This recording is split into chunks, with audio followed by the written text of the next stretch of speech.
You know, a couple of weeks ago we went to Spain and trying to do a little evangelization. And well, while I was there, I went to Garabandal to thank Our Lady for healing me. And so I walked up this mountain called the Mountain of the Nine Pines. There was raining, sleeting, and a miserable day. But we went up. And we got to the Nine Pines, and I thanked Our Lady.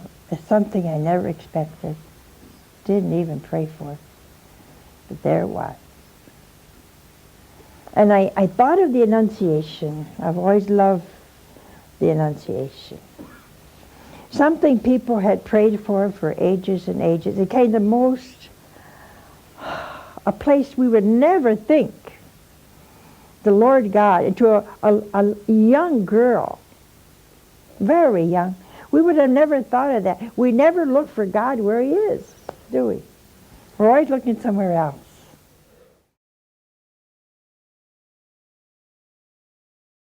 It's like a mini judgment, you know. This is what Our Lady told Father Gobi. It's a mini judgment, and what a grace that is. It will also be a purification. Yeah.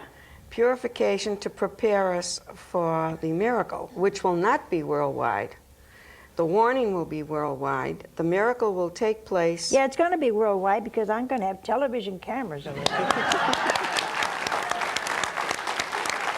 Well, the miracle can be filmed, photographed, and televised. And I've always said at my slide lectures that I give around the world, when people say, then we can see it on television? Yeah, and I say, well, I don't know. That depends on who's going to be there to televise it. You know. Are we going to need satellites, Mother, up there, something? Oh, no, that's not a problem. Great, no, great. That's not a problem. Well, what I want to do is to say, okay, number one, Our Lady asked for prayers, she asked for conversion, she asked for sacrifices and visits to the Blessed Sacrament. Number two, if we don't repent, and so far it doesn't look like we have, then there will be this wonderful warning. Wonderful, terrifying. Yeah. Well, it's okay. You know, as long as we have an opportunity to be saved, I look forward to it. You say, are you nuts? I hope not. I just realized what a grace it is for an act of mercy. Yeah. Okay. In a certain moment, a certain time, not a single motor will operate. You mean if you're driving your car, you're going to stop dead? Think of the airplanes. Who's going home by airplane? That's what I think of. That's going to be the first part, that not a single motor will operate. The second part, we will look for water. A terrible heat will come. We'll look for water and not find it. In our desperation, we'll even attempt to kill each other, but in that moment, our strength will fail. We'll fall to the ground, and that's when God will make us see that He is the one that did all this. That moment, that's when we're going to see it. Now from Conchita, that's from Lowly, from Conchita, she says it's like the collision of two stars that don't fall down.